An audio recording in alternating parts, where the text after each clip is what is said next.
USA का एक बहुत बड़ा मिलिट्री एक्सरसाइज जो मिलिट्री ड्रिल्स हुआ है वो हुआ है साउथ कोरिया, जापान और यूएसए के साथ। मतलब तीन ऐसे कंट्रीज, उसके बाद फ्रांस भी शामिल था इसमें। तो क्यों यूएसए जो है इतना बड़ा मिलिट्री एक्सरसाइज कर रहा है इंडो पैसिफिक ओशंस में, इसका क्या इरादा अभी यूएसए का लग रहा है, इस सब के बारे में हम लोग इस वीडियो में बात करेंगे। बने रहिए इस वीडियो में, आपको बहुत कुछ जानने को मिलेगा।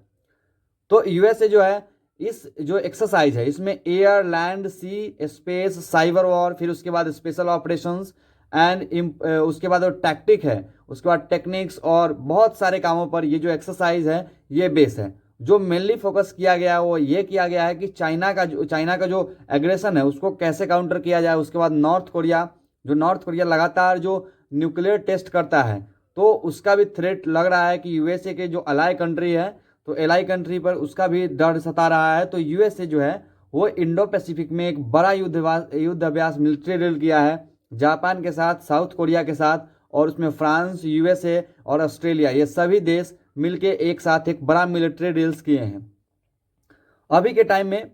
लेकिन आपका एक क्वेश्चन हो सकता है कि क्यों यूएसए इतना बड़ा मिलिट्री एक्सरसाइज जो है वो कंडक्ट किया है। देखिए इसके कई कारण हैं। पहला तो कि नॉर्थ कोरिया और साउथ कोरिया के बीच लगातार टेंशन जो है वो खराब होते जा रहा है। दूसरा है कि चाइना और ताइवान का जो टेंशन है वो लगातार दिन पे दिन बढ़ता ही जा रहा है। उसके बाद आप कह सकते हैं कि रसिया यूक्रेन वॉर एक तरह से यूएसए के लिए डिजास्टर हुआ है। और जो भी रसिया के उसके बाद जो भी यूएसए के जो एलाई कंट्री हैं उस पर कहीं ना कहीं ये डर तो जरूर है कि यूएसए का जो इतना बड़ा सपोर्ट है वो डायरेक्ट मिलने वाला है नहीं। तो यूएसए अपना जो फेथ है ये दिखाने के लिए और देशों के साथ जो है लगातार मिलिट्री एक्सरसाइज, मिलिट्री ड्रिल्स जो है वो कर रहा है। तो यूएसए के द्वारा ये इसीलिए जो चाइना को देखते हुए और जो नॉर्थ कोरिया है उसको थ्रेट में रखते हुए ज़्यादा से ज़्यादा मिलिट्री एक्सरसाइज किया जा रहा है इंडो पैसिफिक ओशंस में। उसके बाद जो क्रेडिबिलिटी है, यूएसए अपना क्रेडिबिलिटी जो है वो खो चुका है बहुत सारे देशों में। तो उसको बढ़ाने के लिए यूएसए जो है एक बड़े लेवल पे जो है मिलिट्री एक्सरसाइज कर रहा है। तो इस सब के बीच में यूएसए के लिए सबसे इम्पोर्टेंस यही होता है कि जो कंट्रीज के बीच में है वो क्रेडिबिलिटी बनाए रखे, जिससे कि यूएसए का जो फेथ है कंट्रीज में वो बना रहे। और पिछले कई सालों से, पिछले 5 वर्षों में यूएसए के द्वारा साउथ कोरिया के साथ ये सबसे बड़ा युद्ध अभ्यास था, जिसमें B-1B बॉम्बर जो लॉन्ग रेंज का यूएसए का है वो भी शामिल हुआ था इसमें। और न्यूक्लियर थ्रेट जो है उसको लेकर के यूएसए ज़्यादातर काम कर रहा है जापान और साउथ कोरिया के साथ, क्योंकि आने वाले समय में नॉर्थ कोरिया से बहुत बड़ा खतरा होने वाला है इन देशों को। उसके बाद चाइना और रसिया के साथ इनका रिलेशंस ऑलरेडी खराब है। तो यूएसए कहीं ना कहीं कोशिश ये करेगा कि इनके मिलिट्री को बूस्ट करे और भी कई तरह से इनको जो है वो वेपन्स प्रोवाइड करे और टैक्टिक जो है वो बहुत अच्छा तरह से रेडी रखे।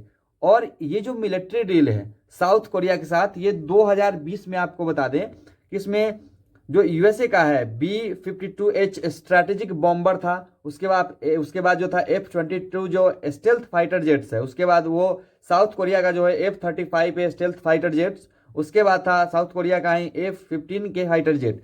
तो ये सभी मिल करके युद्ध अभ्यास किए, तो एक बड़ा युद्ध अभ्यास था। उसके बाद नॉर्थ कोरिया कंडक्ट किया था जो हाईएस्ट नंबर ऑफ मिसाइल्स, ये आपको 2022 में मिला था। मतलब 2022 में नॉर्थ कोरिया ने बहुत बड़ा मिसाइल टेस्ट किया था और लगातार थ्रेट बना हुआ था जापान, साउथ कोरिया के लिए। तो उसको भी लेकर के यूएसए चिंतित था और एक बड़ा जो मिलिट्री एक्सरसाइज है वो देखने को इसी कारण मिला था। उसके बाद ये जो मिसाइल जो है कंडक्ट किया गया नॉर्थ कोरिया के द्वारा, हाईएस्ट न्यूक्लियर मिसाइल के द्वारा, तो ये 2011 से जब से किम जोंग उन पावर में आए थे उसके बाद से जो 2020 है उसमें सबसे ज़्यादा जो मिलिट्री एक्सरसाइज में सबसे ज़्यादा जो मिसाइल है वो कंडक्ट किया गया, मिसाइल अटैक जो है वो नॉर्थ कोरिया के द्वारा। तो ये भी एक डिजास्टर साबित था जापान और साउथ कोरिया के लिए, क्योंकि यूएसए को डायरेक्ट थ्रेट मिल रहा था वो जापान को सुरक्षा प्रदान करने के लिए। उसके बाद जो थ्रेट है वो नॉर्थ कोरिया और चाइना से लगातार देखने को मिल रहा था यूएसए के लिए। तो ये यूएसए के लिए ज़्यादा इंपॉर्टेंस था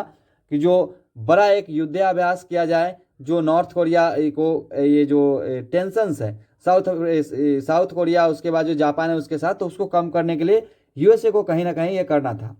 नॉर्थ कोरिया एक बड़ा जो कंडक्ट है नॉर्थ कोरिया वो nuclear test, 7th nuclear test हो सकता है कि 2023 में करे। अभी तक आपको बता दें कि जो नॉर्थ कोरिया है वो अभी तक 6 न्यूक्लियर टेस्ट कर चुका है और ये 7वां न्यूक्लियर टेस्ट हो सकता है कि 2023 में देखने को मिले। वैसे अक्टूबर और नवंबर के बीच में जो लार्जेस्ट मिलिट्री ड्रिल कंडक्ट किया गया था, जिसमें 200 वॉर प्लेन्स, उसके बाद थाउजेंड्स ऑफ मेंबर्स थे, उसके बाद ROK एयरफोर्स था यूएसए का, यूएस एयरफोर्स, उसके बाद यूएसए मरीन कॉर्प्स, उसके बाद यूएसए नेवी एंड यूएसए के आर्मी, बड़ा पार्टिसिपेशन था नॉर्थ कोरिया ये साउथ कोरिया के बीच में और यूएसए के बीच में जो ये बड़ा एक युद्ध अभ्यास हुआ था उसमें। उसके बाद सितंबर 2022 में यूएसए के द्वारा एक 1.1 बिलियन डॉलर का आर्म्स पैकेज ताइवान के लिए अप्रूव किया गया था, जिसमें यूएस के हाउस कीपर नैन्सी पेलोसी जी गए थे। तो नैन्सी पेलोसी गए थे ताइवान के विजिट पे। उस समय चाइना के साथ अग्रेशन जो है वो यूएसए का काफ़ी ज़्यादा बढ़ गया था, जिसके कारण जो यूएसए है वो काउंटर करने के लिए ज़्यादा से ज़्यादा कोशिश कर रहा था कि जो ताइवान है, उसके बाद जो जापान है, तो इस सबको एक बहुत अच्छे लेवल पे जो है वो प्रोटेक्ट किया जाए और यूएसए के न्यूक्लियर अम्ब्रेला के अंदर रखा जाए। तो यूएसए के लिए ये ज़्यादा इंपॉर्टेंस था। उसके बाद दिसंबर 2022 की बात करें तो 10 बिलियन डॉलर का पैकेज जो है वो सिक्योरिटी असिस्टेंट ताइवान को प्रोवाइड किया गया है अगले 5 सालों के लिए, जिसमें आपको बहुत सारे जो टैक्टिक्स है, उसके बाद जो मिसाइल्स है वो यूएसए के द्वारा दिया जाएगा ताइवान को। यूएसए को डर ये है कि यूक्रेन वॉर के बाद अगर चाइना ताइवान पर अटैक करता है तो यूएसए के जियोपॉलिटिक्स में एक बड़ा ब्लंडर होगा, क्योंकि यूएसए का फेथ दिन पे दिन किसी भी कंट्रीज के द्वारा कम होता जा रहा है, चाहे वो अफ्रीका में हो, एशिया में हो या फिर यूरोप में हो। वो दिन पे दिन यूएसए में क्रेडिबिलिटी जो है वो कम होता जा रहा है। तो यूएसए को कहीं ना कहीं एक मिलिट्री डील एशिया में बड़ा लेवल पे इंडो पैसिफिक में करना था और यूएसए के द्वारा ये किया गया है। अब यूएसए को डर तो ये है कि यूक्रेन वॉर जिस तरह से फेल्योर हुआ है यूरोप के लिए और डिजास्टर साबित हुआ है यूएसए के लिए, वो एक बड़ा लेसन्स है जो बाइडेन के लिए कि क्या अमेरिका इसी तरह का जो असिस्टेंस है वो प्रोवाइड करता रहेगा या फिर बड़ा अटैक किया जाएगा। क्योंकि रसिया ने यूक्रेन को ऐसा तबाह किया है, सभी लोगों ने देखा है कि पिछले 1 साल से रसिया लगातार यूक्रेन को जो है युद्ध में वो लगातार जो है पार्टिसिपेट करवाता रहा है और यूक्रेन जो है ये बर्बाद होता जा रहा है धीरे धीरे। तो यूएसए को भी ये चिंता का विषय था। उसके बाद जो कंट्रीज है, कई कंट्रीज का यूएसए पर जो विश्वास है वो काफ़ी कम होता जा रहा है। 2027 तक चाइना है ताइवान को इन्वेड करेगा, ये मेरा कोई स्टेटमेंट नहीं, ये स्टेटमेंट है पेंटागन का। पेंटागन ने ये स्टेटमेंट दिया था कि 2027 तक जो चाइना की आर्मी है वो प्रिपेयर हो रही है कि किसी भी तरह ताइवान को अटैक करके ताइवान को यूएसए में शामिल कर लिया जाए।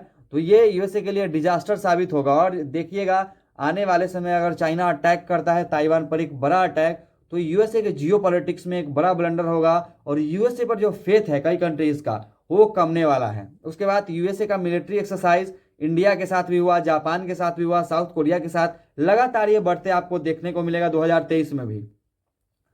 LAC line of actual control से केवल 100 किलोमीटर दूर इंडिया के साथ जब किया गया था यूएसए के द्वारा युद्ध अभ्यास, तो उसमें जो चाइना था, चाइना का ये कहना था कि ये इंडिया और यूएसए ज़्यादातर जो है वो इंडिया को उकसा रहा है और इस तरह से 100 किलोमीटर के दायरे में युद्ध नहीं करना चाहिए, लेकिन इंडिया ने अल्टीमेट जवाब दिया था। उसके बाद जापान तो बहुत बड़े लेवल पर यूएसए के साथ जो पार्टिसिपेट करा है मिलिट्री एक्सरसाइज में, क्योंकि जिसमें 26,000 लगभग जापानी सोल्जर और 10,000 जो अमेरिकन ट्रूप्स है। तो उसके बाद 30 वेसल्स, 370 एयरक्राफ्ट जो लगभग शामिल हुए थे यूएसए और जापान के द्वारा जो एक्सरसाइज हुआ था उसमें। तो कहीं ना कहीं जो है यूएसए के द्वारा जो जापान है और जो साउथ कोरिया, इस सबको सुरक्षा प्रदान किया जाएगा और चाइना को एक अल्टीमेट दिया जाएगा कि आप इस तरह से एग्रेशन नहीं कर सकते हैं। तो कैसा लगी जानकारी, चैनल को सब्सक्राइब जरूर कीजिएगा दोस्तों।